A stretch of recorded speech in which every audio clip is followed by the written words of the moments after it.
What's up, people? My name is Patrick Shees. I'm an architect with YubiKey, and today we're going to look at hybrid remote work, what it means, what some of the implications are for companies that are trying to stay secure, and what you and your organization can do to protect your workforce wherever they are. Spoiler alert, the answer is in the title of the presentation. The definition of where we work is changing fast, especially due to the events of the past couple of years. Some companies were ready for it, but honestly, some were not. This concept of a single computer chained to a desk being the only place we work is rapidly diminishing.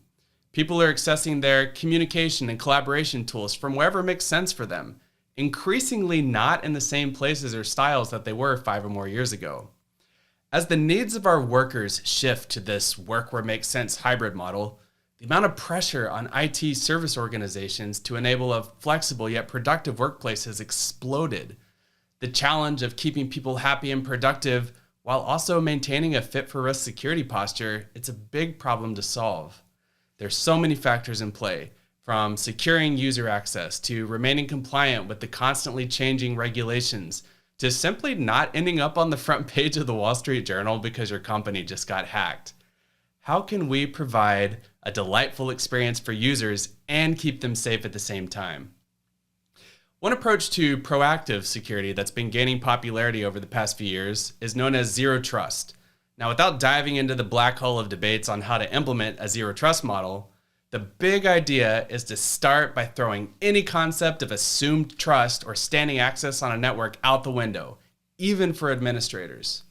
Unlike the traditional flat network design patterns where if you're authenticated, maybe at a device level, you're joined to a network, you can just traverse it freely because you're already authenticated. Must be good, right?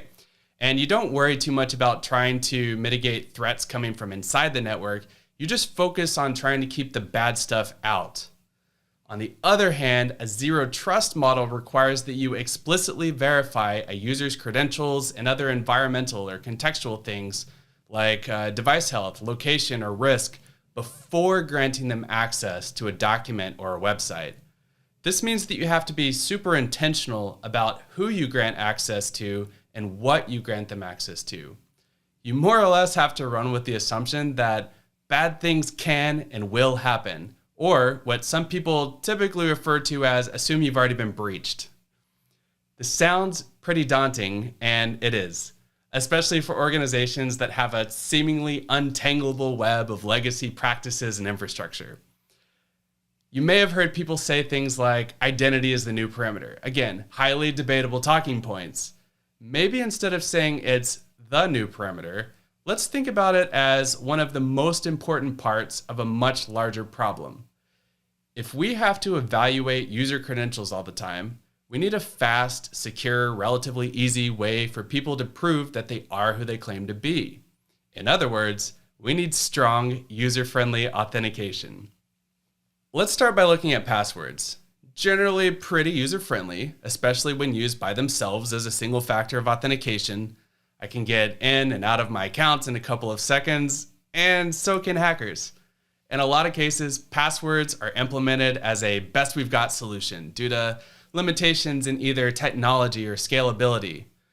What is it about passwords that are so weak and hackable? I personally feel pretty responsible. I use a password manager. Is the problem me? Great question.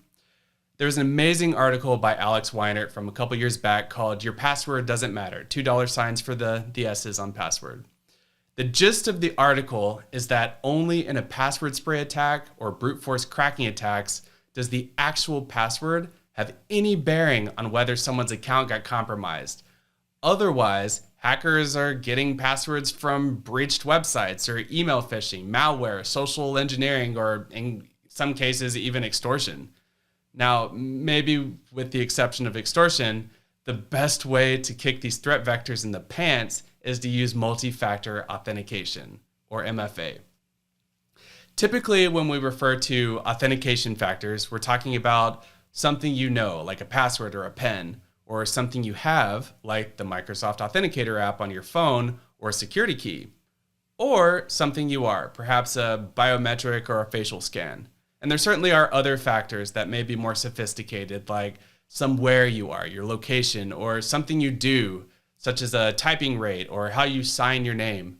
But for the most part, we're only going to focus on the three that we mentioned first.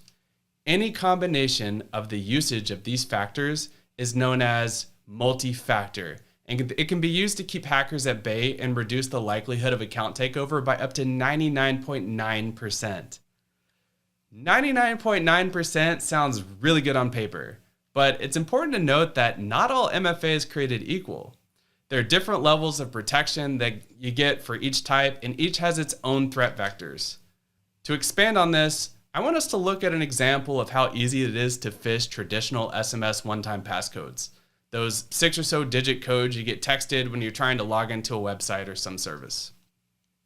Let's say for whatever reason, you're tired, you're having a bad day, you let your guard down and you get tricked into visiting a fake website, maybe through a super convincing email or a text message. Once you get there, if the attackers did a convincing job, you'll get something that looks more or less exactly like the website you were expecting. Nothing seems wrong. You type in your username and password, and like clockwork, your first authentication factor is compromised.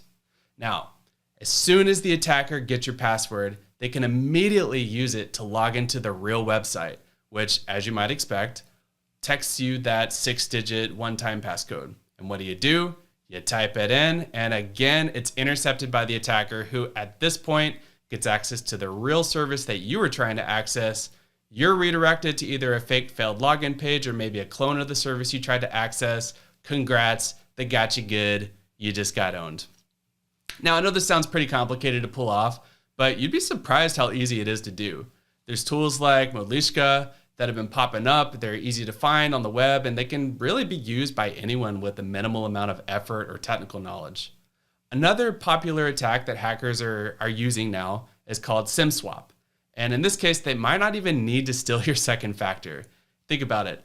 SMS goes over public channels, something you literally cannot control.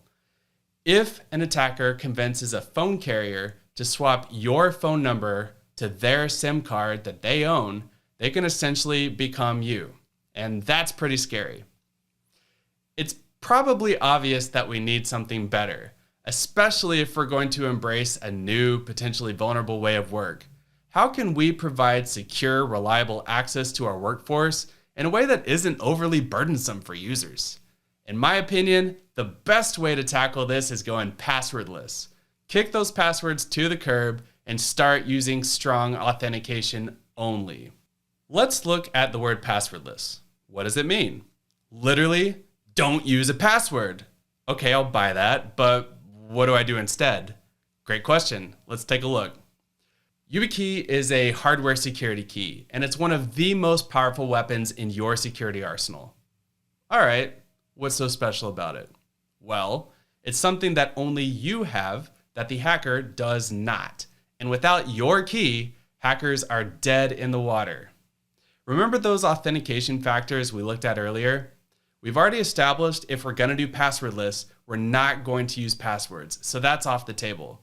Instead, let's take a security key and instead of a password, use a PIN. Wait a minute, but PINs are passwords too, right? No, they aren't. They're both knowledge factors, but the big difference is that when you use a password, it goes over the internet and is used to authenticate you. In the case of a security key and a PIN, the PIN only serves the purpose to unlock the authenticator. Let's dig even deeper. There's a term you'll see if you hang around the passwordless world long enough called FIDO2. Basically, YubiKey, Microsoft, and a few other big names in the industry cooked up an authentication protocol which satisfies the need for strong passwordless authentication. If you use FIDO2, you can combine the something you have, a security key, with either something you know, a PIN, or something you are, a fingerprint. The whole protocol is based on public key cryptography, which means it's virtually impossible to phish or hack remotely. Let's see a couple examples of authentication in action.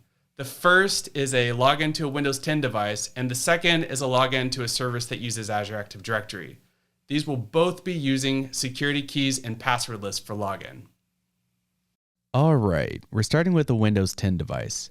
This could be Azure AD joined or hybrid Azure AD joined. From the Windows login screen, plug in your YubiKey. It's going to ask you for a PIN. Type that in and then tap your YubiKey. Tapping your YubiKey is a pretty cool security feature. It helps prove that you're actually physically there and that you're not being hacked remotely. All right, we're in. Next, let's open a web browser such as Microsoft Edge, and for fun, let's check out office.com. You'll note that we're already signed in, which is awesome and by design. You can check your email, use your favorite apps, all without having typed a password. Now let's look at another example. In this case, maybe you aren't on an Azure AD joined device, but we still want to use passwordless authentication to access our apps using Azure AD. Let's open a web browser and head over to office.com. When we get there, we're going to click the Sign In button and plug in our YubiKey. From the login screen, if we choose Sign In options, one of the options is for us to sign in with a security key. Let's click that. It's going to ask for a PIN. We type it in, we tap our key, and as you might expect, we're logged in. Again, without ever having typed a password. All right, that's pretty cool. But Patrick, I'm actually in an organization that isn't quite there yet. We're neck deep in our legacy identity infrastructure, but I really want to do this whole hybrid work thing. All right, no problem. We got you covered. You ever hear people say cliche things like, it's not a sprint, it's a marathon? Well, yeah. If you're still lugging around your old school identity platforms, let's pause. Let's take a look at what you've got to work with and figure out a good way to enable your hybrid remote workers without going off the rails. We've already looked at YubiKeys specifically in the context of FIDO2 passwordless, but that's really the tip of the iceberg. The YubiKey is designed to help organizations bridge from wherever they are to a passwordless future, and it supports a wide array of different protocols to help you get there. If you're still on Active Directory on premises, that's totally fine. Let's check out smart card or certificate-based authentication on a YubiKey.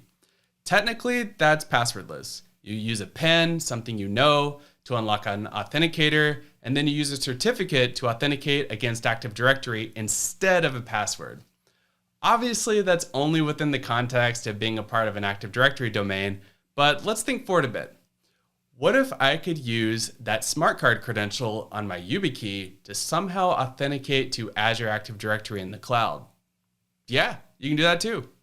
Using ADFS or Active Directory Federation services along with Azure AD Connect, you can enable your smart carded Active Directory users to log into cloud services using modern authentication with SAML 2.0 or OpenID Connect and OAuth.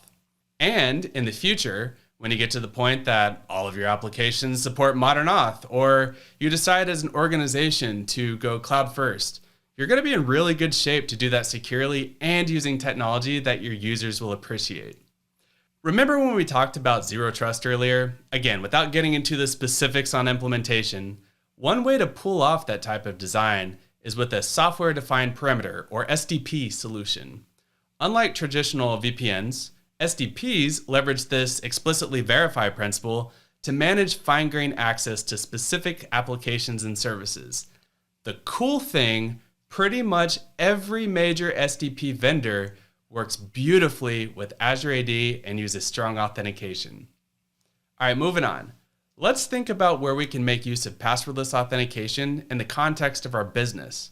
Remember, if our goal is to enable hybrid remote workers, that could mean all sorts of things. It could be corporate executives or administrators with privileged access. It could be contractors or frontline workers on shared workstations. Or maybe it's a secure call center where mobile phones are restricted. Each of these has one thing in common. They can all leverage passwordless, strong authentication using a YubiKey to get up and running in the most secure way possible. The answer to our original question, what can you and your organization do to protect your workforce wherever they are, starts with a YubiKey. Give it a shot. Your users will love you for it. Hopefully this has inspired you to take a look at implementing passwordless authentication. Maybe you're already doing it to some extent and you want to venture further down that road towards zero trust and enabling hybrid remote workers. Wherever you're at in your journey, strong authentication, passwordless, it all works best with the YubiKey. That said, I am so incredibly excited to share some news with you about a brand new way to get your hands on YubiKeys. Yubico is now the very first company to offer our hardware security keys on the Azure Marketplace. The way it works, just like you'd go to Azure Marketplace to purchase your favorite SaaS or software products, you can search for YubiKey or Yubico and get access to our 3-year Yubi Enterprise subscription plan. The billing is split over 3 years as an operational expenditure. It comes complete with extra buffer stock to help meet the growing demand of your workforce, and also provides annual upgrade benefits to help you stay on top of the latest technology. There's a 500 key minimum to take advantage of this service, and we are willing to make special offers to customers, especially if you mention this video. Currently, this is only being offered to marketplace customers who are located in the United States, but if your company is located somewhere else, please still reach out or find a way to make it work. Again, you can find it by searching Yubico or YubiKey on the Azure Marketplace. We would absolutely love to help you get started. So what's next? Send us some feedback on the session, what you enjoyed, what we can improve, how great my hair is. Also, check out our partner showcase during Ignite and get access to an exclusive offer for privileged users, developers, and public sector. Follow us on social media, Twitter, LinkedIn, Facebook, Instagram, YouTube. We're all super active on every one of them. Also, check out our website, yubico.com. We keep it up to date with all sorts of great resources, support documentation, and case studies. It's loads of fun. But most importantly, try it out. Stop by our virtual booth. Let's have a discussion. We're here to help. Our company's mission is to make the internet a safer place for everyone. And that starts with you. I'm Patrick Shees. Hit me up on Twitter @pshees or on LinkedIn. Thank you so much for watching and enjoy Ignite 2021.